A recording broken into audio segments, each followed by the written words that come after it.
नमस्कार. मी प्राध्यापिका मेधा दाते, लेखक क्रमांक 175, 23 जून. देव तारी त्याला कोण मारी. मी माझ्याबद्दल जी माहिती देते त्याचा शेवटचा भाग सांगते की दरम्यान अचानक मी तर प्रचाराला गेले होते हिमाचल प्रदेश आणि चंदीगड वगैरे, आणि त्याच काळात श्रीकांतजी महाराज पंढरपूरला आले. ते अमळनेरकर महाराजांकडे गेले आणि पंढरपुरात तर सगळी बातमी झाली होती. त्यामुळं महाराजांनी पहिला प्रश्न विचारला की मेधा कशी आहे. तोपर्यंत शिवपुरी अक्कलकोट यांना याबद्दल काहीच माहिती नव्हतं. त्यांनी रात्री रवी जाजू आणि कोर्टीकरांना फोन लावला आणि माझी काळजी घ्यायला बजावलं आणि मग मला फोन द्यायला सांगितला आणि मला म्हणे सांगून का नाही गेलीस.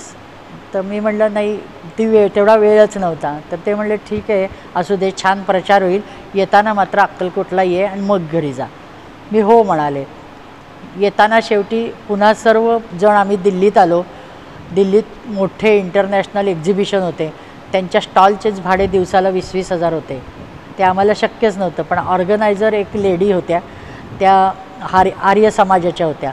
त्यांना हे सगळे आम्ही समजवले, त्यांना खूप पटले. त्यामुळे जर कोणी एखादा स्टॉलवाला आला नाही तर आम्ही तुम्हाला तो स्टॉल देऊ. आणि त्याप्रमाणे एक रुद्राक्ष थेरपीवाला स्टॉलवाला आला नाही, मग त्यांचा स्टॉल आम्हाला मिळाला. खूप सुंदर प्रचार झाला. आमच्यासमोर एक जपानीज ऑरा चेकिंगचा स्टॉल होता. त्यांनी आमच्या सगळ्यांचा ऑरा पाहिला आणि ते म्हणे की खूप पॉवरफुल आहे, काय करता तुम्ही, काही मेडिटेशन काहीतरी करता. खूप खोदून सगळ्यांना प्रश्न विचारले तर सगळ्यांचं एकच उत्तर की आम्ही अग्निहोत्र करतो. आमचं संपूर्ण साहित्य त्या दिवशी संपलं, सगळंच संपलं. पुस्तकं संपली, पत्रकं संपली, पात्र वगैरे संपलं. आणि त्या दिवशी रात्री आमची ट्रेनही होती. 13 दिवसांनी आम्ही परतलो. दुसऱ्या दिवशी रात्री 10:30ला सोलापूर स्टेशनला पोचलो. बाबा गाडी घेऊन हजर होते, पण आम्हाला अक्कलकोटला बोलवले, सांगितलं. मग ते ड्रायव्हरलाही घेऊन जा, कारण गाडीत जागाच होणार नाही. आम्ही 8 जण आहे असं सांगितलं. त्यामुळं ते ड्रायव्हरलाही घेऊन परत गेले. पण बाबांना मुख्य म्हणजे मी सुखरूप जिवंत परत आली आहे ना हे बघायचं होतं आणि त्यांनीच ते निर्धास्त झाले. जातानाच्या परिस्थितीचा मागमूसही माझ्या चेहऱ्यावर नव्हता. प्रचार उत्तम झाल्याने आम्ही सगळेच जण खूप आनंदात होतो. दुसऱ्या दिवशी सगळं रिपोर्टिंग केलं. मला तेवढा वेळ नव्हता म्हणून मी न सांगता गेले. हे मी श्रीकांतजी महाराजांना सांगितलं. मालावहिनींनी मला सांगितलं की जाताना तू ब्लड चेक कर, डॉक्टरांना भेटून जा. त्याप्रमाणे केले तर माझा प्लेटलेट्स काउंट 1 लाखाच्या वर गेला होता. मी डॉक्टरांना भेटले तर डॉक्टर म्हणले कसं शक्य आहे, तू कुठं ट्रीटमेंट घेऊन आली आहेस का. मग मी सांगितलं की हे असं सगळं केलं. डॉक्टरांनी डोक्यालाच हात लावला.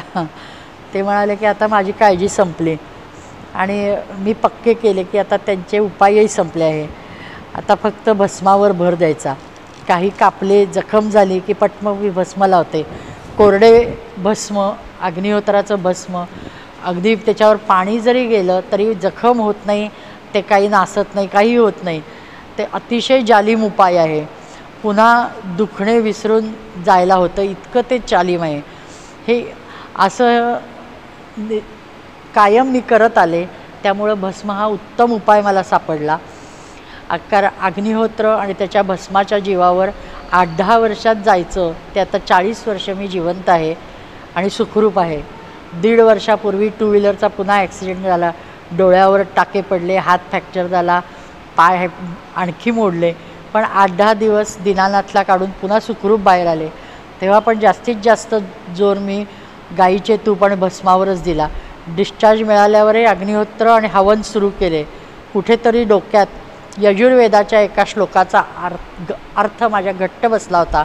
ते मी आठवत त्याचे सतत स्मरण होते की यजुर्वेदात एक ऋचा आहे, 27व्या सुक्तातील 42वी ऋचा आहे की यज्ञावे अग्नये गिरा गिराच्च दक्षसे प्रप्रप वयम अमृतम जातवेदसम प्रियम मित्रम न शंसितम. सर्व यज्ञ अग्नी करताच, म्हणजे वैश्वानरासाठीच असतात. मंत्रवाणी ही सामर्थ्यासाठीच असते.